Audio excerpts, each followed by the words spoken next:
Nós vamos ver o autor aos Hebreus e o próprio apóstolo Paulo em Colossenses, dizendo que as cerimônias do Antigo Testamento eram sombras das realidades que Jesus Cristo está cumprindo, que Jesus Cristo cumpriu e está cumprindo em sua igreja.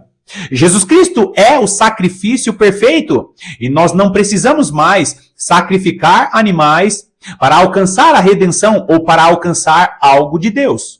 Porém, todas essas situações que aconteceram no Antigo Testamento foram sombras que está nos trazendo a realidade de Jesus Cristo, e essas sombras serão importantíssimas para que entendamos as revelações para os últimos dias.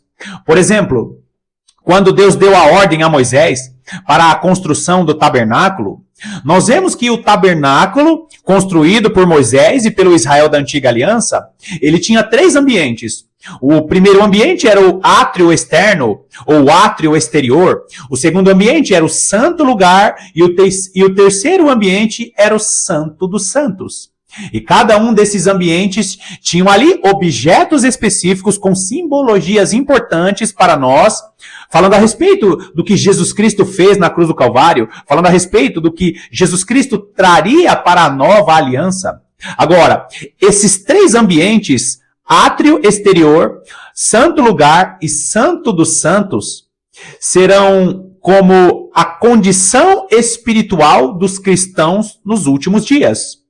No último vídeo eu falei a respeito desses 3 ambientes como condição espiritual. O cristão que estiver no átrio exterior será pisado pelos homens, será pisado pelos gentios, serão pisados por aqueles que não têm aliança com Deus. Aqueles cristãos que estiverem no santo lugar como condição espiritual vão até receber revelações de Deus, vão ser guardados para a salvação, porém vão perder a maior parte das revelações e do ápice do poder de Deus por não estarem se esforçando para entrar no Santo dos Santos.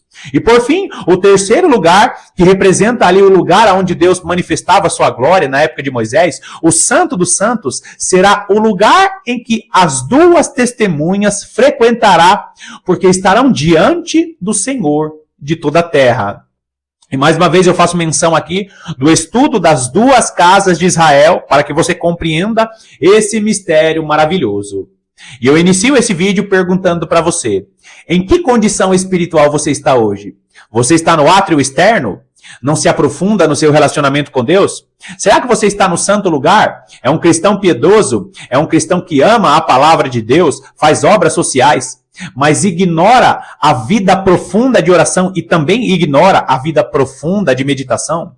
Será que você é um cristão que diz que não é importante meditar a respeito das doutrinas sobre o tempo do fim, porque cada um pode ter a sua escatologia?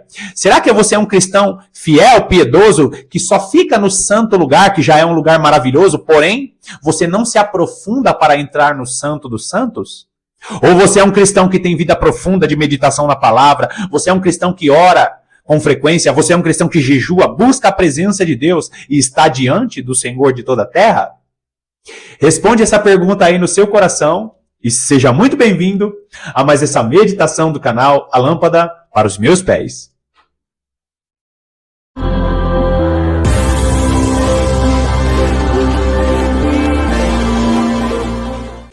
Como eu sempre menciono para os amados irmãos, por favor, conecte o vídeo que você está assistindo com os estudos que eu deixo os links na descrição.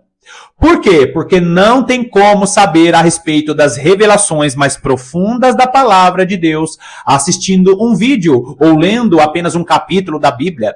A palavra de Deus é toda conectada e todas as vezes que nós falarmos a respeito das doutrinas do tempo do fim, nós precisamos entender que o Antigo Testamento, a lei, os salmos e os profetas são a legenda para entender as revelações do livro de Apocalipse, por exemplo. Então, queridos, conecte os vídeos que eu deixo os links na descrição para que você compreenda esse mistério. Eu vou falar aqui a respeito de 2 estudos que eu tenho aqui na descrição do vídeo, que vai estar conectado com esse vídeo de hoje. O estudo das 2 casas de Israel é fundamental. Se você não souber quem são as 2 testemunhas e e entender que as duas testemunhas é o que a teologia tradicional diz, é Moisés e Elias, é Enoque e Moisés, e fica com deduções humanas e não conecta as duas testemunhas com a palavra de Deus, assista aos vídeos que eu estou mencionando aqui. O estudo das duas casas de Israel. E eu também tenho alguns estudos falando a respeito das 7 festas do Senhor, que são estudos profundíssimos, e entender o estudo das 7 festas do Senhor, os tempos proféticos, é fundamental também para entender o que o livro de Apocalipse nos diz. Então, queridos, conecte os estudos e acompanhe esse vídeo, porque eu tenho certeza que o vídeo de hoje vai agregar muito à sua fé. Vá lá comigo em Apocalipse capítulo 17. Apocalipse capítulo 17. Nós vamos ler primeiro dos versículos 3. Nós vamos ler primeiro o versículo 3, que diz assim: Transportou-me o anjo em espírito a um deserto, e vi uma mulher montada numa besta escarlate, besta repleta de nomes de blasfêmia, com 7 cabeças e 10 chifres. Primeira coisa, queridos, nós estamos encontrando aqui o quê? Uma mulher montada numa besta. Os versículos seguintes vão dizer quem é essa mulher, mas antes eu quero falar a respeito de quem é essa besta. Você vai ver no próprio contexto que essa besta ela tem 7 cabeças e ela tem 10 chifres. A besta relatada em Apocalipse capítulo 13, a besta com 7 cabeças e 10 chifres, quem que é essa besta? Essa besta é a besta que emerge do mar. E grava bem isso. A besta que emerge do mar, quando fala a respeito de mar, está falando sobre nações. Mar, na palavra de Deus, fala a respeito de nações. Lembra quando o nosso Senhor e Salvador Jesus Cristo disse a Pedro que ele seria pescador de homens? E o que seria pescador de homens? Fazendo referência ao próprio mar, ou o apóstolo Pedro, que era pescador. Quando ele fala a respeito de mar, ou que Pedro seria pescador de homens, ele está dizendo: eu vou usar você para alcançar as pessoas que estão nas nações. Ou seja, você vai pescar as pessoas, ou você vai pescar as nações pregando o meu evangelho. Ou seja, aonde eu encontro peixe? Eu encontro peixe no mar. Então, quando o nosso Senhor e Salvador Jesus Cristo, ele faz esse trocadilho dizendo para Pedro: você será pescador de homens, ele não estava apenas usando uma linguagem para que Pedro entendesse. Ele estava trazendo uma revelação dizendo o seguinte: olha, Pedro, com o meu evangelho, com a vara de pescar do meu evangelho, você irá para as nações pescar homens. Então, queridos, quando nós falamos a respeito de mar na palavra de Deus, nós estamos falando a respeito de nações. Agora, essa besta que emerge do mar, ela tem 7 cabeças e 10 chifres. Eu já expliquei aqui, eu tenho vídeos aqui explicando isso. 7 cabeças está falando a respeito dos 7 reinos antigos. Primeiro, o Império Egípcio. Segundo, o Império Assírio. Terceiro, o Império Babilônico. Quarto, Império Medo-Persa. Quinto, depois do Império Medo-Persa, o Império Grego. Sexto, Império Romano. E o 7º império, que é essa própria besta. Que são nações, um conjunto de nações, uma espécie de organização das Nações Unidas, uma espécie de ONU, um conglomerado de nações que vão ter 10 governantes que vão estar governando esse mundo com o pensamento de 7 reis antigos. Na verdade, com o pensamento de 6 reis antigos. Então, por que 7 cabeças e 10 chifres? 7 cabeças, a maneira de reis antigos pensar. 6 reis antigos e o 7º, que é a própria besta. E por que 10 nações? E por que 10 chifres? 10 governantes, 10 nações. São governantes que vão estar governando nos últimos dias antes do aparecimento do anticristo. E o anticristo sairá também dessa besta. Então, queridos, quando nós olhamos para essa besta, são as nações, ou conglomerado de nações que vai surgir, que é uma espécie de organização das Nações Unidas. Agora, o texto que você está lendo aí está dizendo o quê? Que essa besta, ela tem sobre ela uma mulher montada. Uma mulher está montada sobre essa besta. Uma mulher montada numa besta escarlate. E, queridos, nós precisamos entender quem é essa mulher para você ver como existem cristãos que estão perdendo tempo com a política. Olha só o versículo 5. Na sua fronte achava-se escrito um nome, um mistério. Babilônia, a grande mãe. A mãe das meretrizes e das abominações da terra. O que esse texto está nos dizendo? E nós vamos ver no final de Apocalipse 17 mais uma explicação disso. Esse texto está nos dizendo que essa mulher que está sentada sobre a besta, que está assentada sobre as nações, lembre-se disso, a besta emerge do mar, ou seja, é um conglomerado de nações. Essa besta está sentada sobre as nações. E por que essa besta está assentada sobre as nações? Porque ela está influenciando as nações. Agora, olha as características dessa mulher. Essa mulher, essa meretriz, essa grande Babilônia, ela está assentada sobre as nações. Ela é o quê? A mãe das meretrizes e das abominações da terra. Primeiro, quem são as meretrizes? São todas aquelas religiões que seguem os padrões da grande Babilônia. Por exemplo, você já deve ter ouvido falar de igrejas chamadas protestantes ou evangélicas que apoiam qualquer tipo de casamento.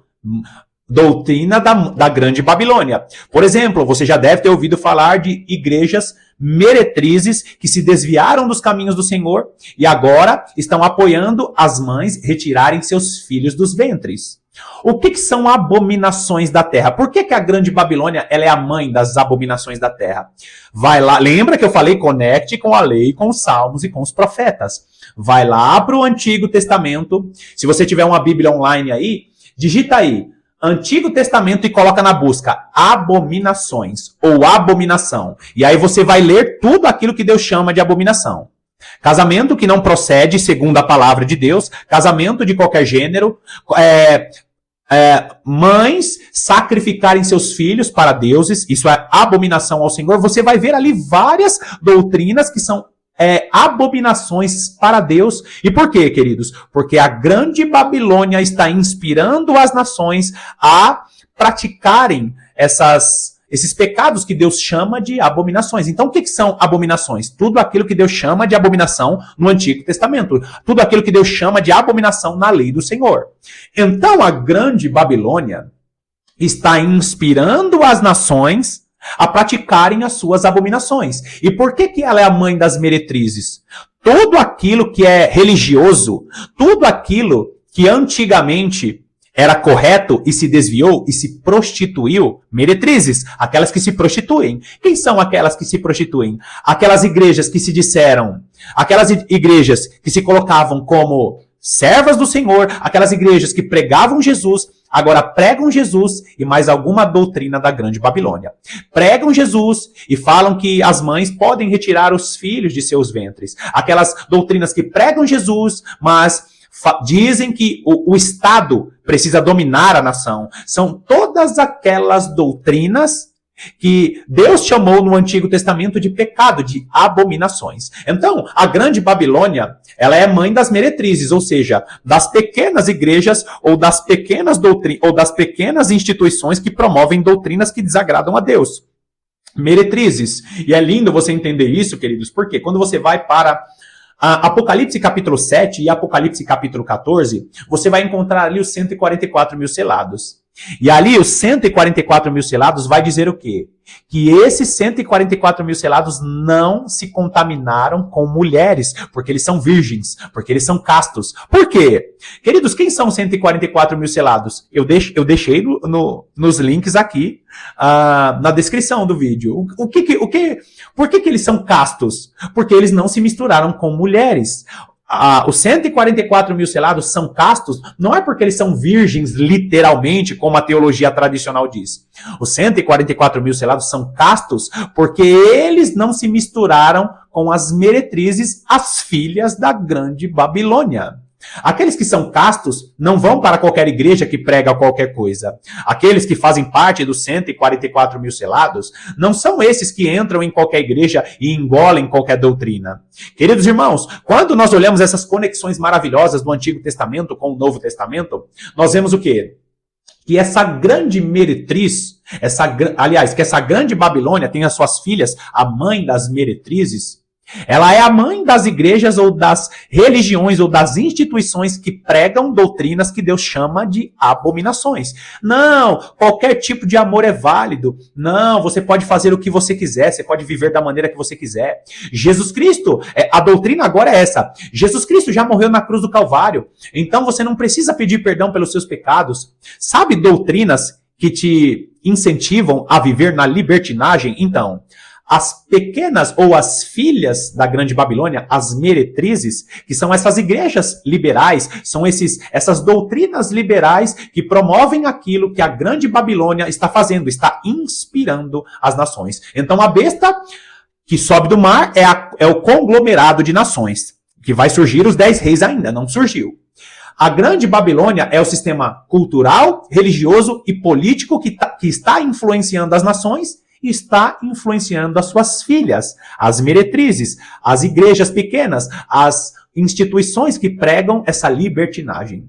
Então, queridos, entendendo quem é a Grande Babilônia e entendendo que os 144 mil selados que ainda não foram selados, os 144 mil que ainda não foram selados, que são castos, que não se misturam com essas mulherzinhas, que não se misturam com essas meretrizes, são aqueles que serão despertos nos últimos dias, porque vai acontecer ali um grande mover do Senhor no último derramar do Espírito. Olha o versículo 6. Então vi a mulher embriagada com o sangue dos santos e com o sangue das testemunhas de Jesus. E quando a vi, admirei-me com grande espanto. Por que eu comecei o vídeo e eu falei a respeito de política e talvez você pense, não tem nada a ver. Não, queridos, tem tudo a ver. Por quê? O próprio João, que recebeu a revelação, ele diz que na visão ele ficou espantado. Ele olha para aquela visão, dizendo que a mulher estava embriagada com o sangue dos santos e com o sangue das testemunhas de Jesus. A igreja estará na grande tribulação. E a igreja sofrerá, boa parte da igreja sofrerá com a perseguição. Muitos mártires vão acontecer, por isso que Mateus capítulo 24, ele é escrito para as duas testemunhas. Jesus descreve a região de Jerusalém, porque muitos judeus vão se converter a Cristo, haverá a plenitude dos judeus. Eu expliquei isso aqui nos estudos que eu deixei os links na descrição. Queridos, ele ficou espantado, por quê? Porque nesse tempo, muitos serão embriagados por causa dessa sedução da Grande Babilônia. Agora, o cristão que não avança em sua vida espiritual, o cristão que não avança em buscar a presença de Deus, que não busca o Santo dos Santos, é um cristão que será distraído nos últimos dias. Você que acompanhou a série a respeito da parábola das virgens, você sabe muito bem que as virgens prudentes, elas dormem junto com as virgens nécias. A diferença, queridos, é a salvação. As virgens prudentes serão despertas para a salvação e as virgens nécias despertarão, mas será tarde, vão para a condenação. E as duas testemunhas que dão o grito da meia-noite são as duas testemunhas que estão no Santo dos Santos. As virgens prudentes, que ficam no santo lugar, têm revelações de Deus, mas são revelações limitadas, porque Deus quer que você avance. Cristãos que só acompanham política correm o sério risco de serem embriagados, porque até o próprio João se espantou. Queridos, não será óbvio como a maior parte dos cristãos pensam. O governo do anticristo, a influência da Grande Babilônia não será tão óbvio quanto você pensa. Se você não se aprofundar na busca pela presença de Deus, se você não se aprofundar em sua vida de oração, em sua consagração, e você achar que ter uma vida mediana na presença de Deus, ir ao culto aos domingos, fazer trabalho social e ter uma vida de oração limitada e ter uma vida de meditação limitada na palavra de Deus, provavelmente você ficará distraído com os reis da terra. Por quê, queridos? Nós estamos vendo aí um grande evento no mundo. O atual presidente, ou o atual candidato à presidência dos Estados Unidos sofreu um atentado. Queridos, tem irmãos que pararam de buscar a revelação da palavra de Deus para assistir os telejornais. Tem pessoas que estão ali em grandes debates políticos. Por quê? Estão sendo distraídos porque todos os reis da terra estão sendo embriagados pela Grande Babilônia. Então, você está ficando distraído com a política e não está investindo esse tempo para entrar no Santo dos Santos. Agora, é bíblico que nós temos que buscar a presença de Deus, que nós temos que buscar o Santo dos Santos. Vai lá comigo em Hebreus. Hebreus capítulo 10, nós vamos ler dos versículos 19 até o 21. Olha só o que diz o versículo 19. Tendo, pois, irmãos, intrepidez para entrar no Santo dos Santos pelo sangue de Jesus. Opa! Você não vai entrar no Santos dos Santos literalmente, como Moisés ou como Arão entrava no Antigo Testamento. Você não vai entrar no Santo dos Santos. O que você vai fazer? Você vai se colocar em uma condição espiritual. Não se esqueça do vídeo anterior. Entrar no Santo dos Santos é condição espiritual. Olha, continua aí o versículo 20. Pelo novo e vivo caminho que ele nos consagrou pelo véu, isto é, pela sua carne, e tendo grande sacerdote sobre a casa de Deus. O que o texto está nos dizendo? Que nós precisamos buscar a presença de Jesus, pelo sangue de Jesus, porque ele é sacerdote. O que Jesus está fazendo agora? Derramando a sua graça, derramando a sua glória, porque ele é sacerdote, e agora ele está fazendo a expiação dos nossos pecados até chegar o momento em que ele retornará, e na festa da expiação ele vai fazer o quê? Ele vai expiar os pecados de maneira definitiva. Nós não estaremos mais debaixo do pecado dessa carne, nós seremos revestidos da incorruptibilidade. Enquanto isso não acontece, nós precisamos nos esforçar para buscar a condição espiritual de estar no Santo dos Santos. Agora, isso também se passa por buscar a presença de Deus em congregação. Continua lendo o texto, Hebreus capítulo 10, olha o que diz o versículo 24. Consideremo-nos, olha só, consideremo-nos também uns aos outros, para nos estimularmos ao amor e às boas obras.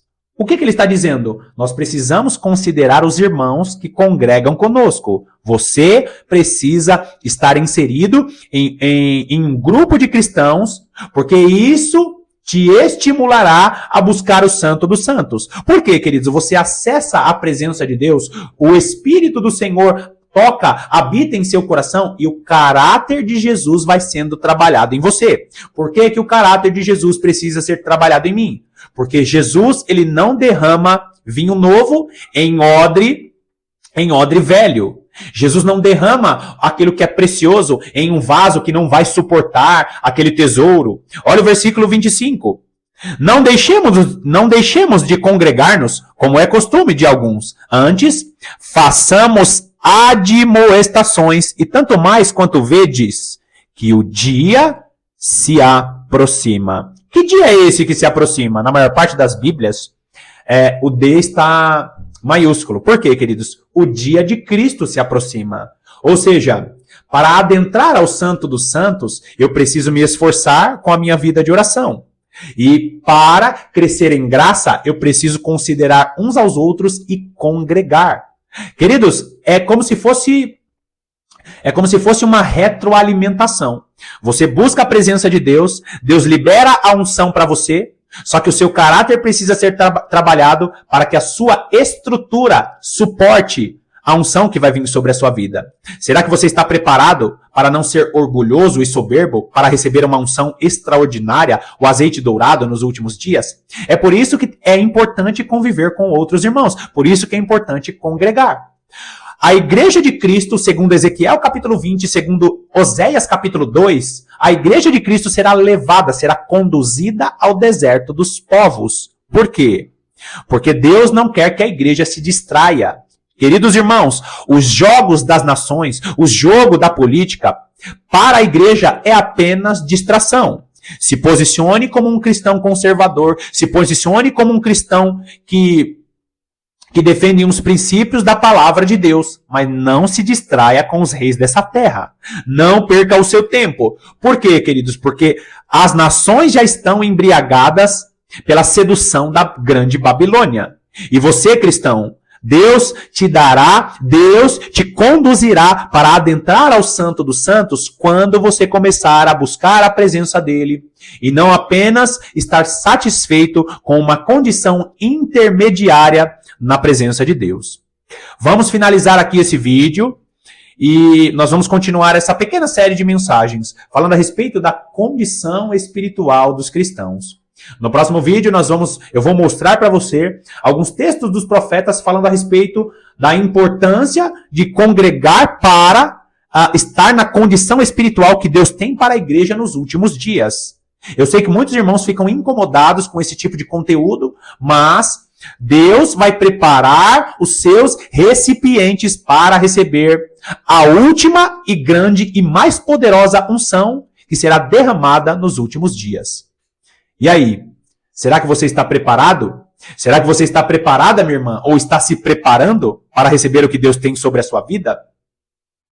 Finalizamos mais uma vez essa mensagem e eu quero te convidar a me seguir lá no Instagram, o canal A Lâmpada para os Meus Pés. Queridos, o canal do Instagram é apenas um contato mais direto para que possamos trocar mensagens e até mesmo continuar as meditações que eu falo aqui com você no canal do YouTube. Lá é um canal um pouquinho diferente, né? Um perfil um pouco diferente daqui do YouTube. Lá eu posto apenas algumas coisas, alguns trabalhos que eu faço, algumas igrejas que sou convidado a ministrar. Se você puder me seguir lá no canal do Instagram, será um grande prazer estar mais próximo de você, meu irmão, estar mais próximo de você, minha irmã. Que Deus te abençoe poderosamente e, como eu tenho sempre falado, estarei aqui te aguardando para as próximas meditações.